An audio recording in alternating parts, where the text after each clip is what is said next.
সুপ্রিয় শিক্ষার্থী বন্ধুরা, আজকে আমরা দেখব মাত্র 2 সেকেন্ডে কিভাবে 2 এর পরিপূরক করা যায়। আর এই 2 এর পরিপূরক আমাদের পরীক্ষার জন্য খুবই গুরুত্বপূর্ণ। এটা এমসিকিউতে যেমন এসে থাকে তেমনি সৃজনশীলে 100%ই এসে থাকে। তোমরা ধরে নাও 2 এর পরিপূরক তোমাদের পরীক্ষায় আসবে এবং আসবে।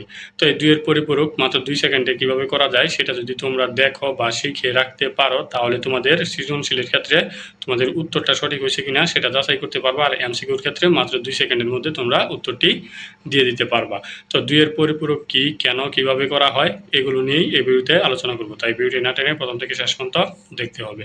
তো পরিপূরক কি সেটা আগে আমরা জেনে নিব। কম্পিউটার পজিটিভ সংখ্যাকে চিনতে পারে, নেগেটিভ কোনো সংখ্যাকে চিনতে পারে না। যেমন ধরো 12 একটি সংখ্যা, এই 12কে কম্পিউটার চিনতে পারে, কিন্তু -12 হলে কম্পিউটার তাকে চিনতে পারবে না। আর এই পজিটিভ সংখ্যাকে নেগেটিভ সংখ্যায় রূপান্তর করার পদ্ধতিকেই 2 এর পরিপূরক বলে, অর্থাৎ 12কে -12 রূপান্তর করাকেই 2 এর পরিপূরক বলে। তো এখন চলি যে 2 এর পরিপূরক করার কিছু নিয়ম আছে, সেই নিয়মগুলো কি। প্রথম নিয়ম হচ্ছে যে পরিপূরক করতে হলে সংখ্যা যেটাতেই থাকুক না কেন সেটাকে বাইনারি সংখ্যায় নিয়ে আসতে হবে। দ্বিতীয় নিয়ম হচ্ছে যে সেই বাইনারি সংখ্যাকে 8 বিটে, 16 বিটে কিংবা 24 বিটে কিংবা 32 বিটে ফিল আপ করতে হবে। এখন কখন কোন বিটে ফিল আপ করবো? যদি 8 বিটের নিচে থাকে বাইনারি সংখ্যাটি, তাহলে 8 বিটের রেজিস্টার করব।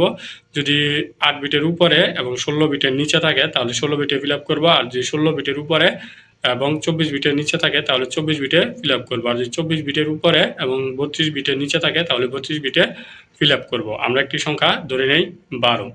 12 হচ্ছে একটি ডেসিমেল সংখ্যা। তো এটার বাইনারি সংখ্যা কত হবে? 1100।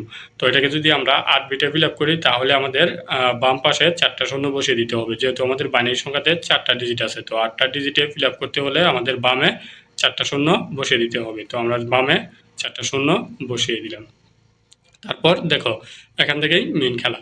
এখানে তোমরা যেটা করবা, সর্বডান থেকে তোমরা এগুলো করে আসবে, অর্থাৎ 2 এর পরিপূরকগুলো করে আসবা।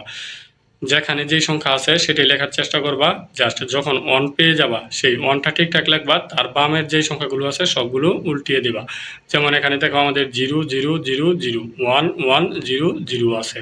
তো এখানে এটা 2 এর পরিপূরক করতে হলে আমাদের সর্বডানে কি আছে? 2টা 0 আছে, 2টা 0 আমরা দিয়ে দিলাম। তারপরে যে সংখ্যাটি আছে সেটা হচ্ছে 1। এই 1টা আমরা সঠিক লিখবো, অর্থাৎ ডান দিক থেকে আমরা বাম দিকে যাব, যতক্ষণ পর্যন্ত 1 না পাবো ততক্ষণ পর্যন্ত যা আছে তাই লিখবো। আর যদি একটা 1 পাই তাহলে সেই 1টা লিখবো। আর সেই 1টা লেখার পর বামে যা সংখ্যা থাকবে সবগুলোকে উল্টিয়ে দিব। যেমন ধরো 1 এর পরে আরেকটি 1 আছে, সেটাকে উল্টিয়ে আমাদের 0 বানিয়ে দিতে হবে। তারপর 4টা 0 আছে, 4টা 0কে 4টা 1 বানিয়ে দিব। এটাই আমাদের 2 এর পরিপূরক হয়ে গেছে 12। তো এটা বলতে হয়তো অনেকটা সময় লেগে গেছে, বাট তোমরা যখন করবা খাতা কলমে তখন দেখবা যে 1 থেকে 2 সেকেন্ডের মধ্যে তোমরা এটা করে ফেলছো। তো তারপরে যদি কোনো কিছু বুঝতে অসুবিধা হয় তাহলে অবশ্যই কমেন্টসে জানিয়ে দিবা।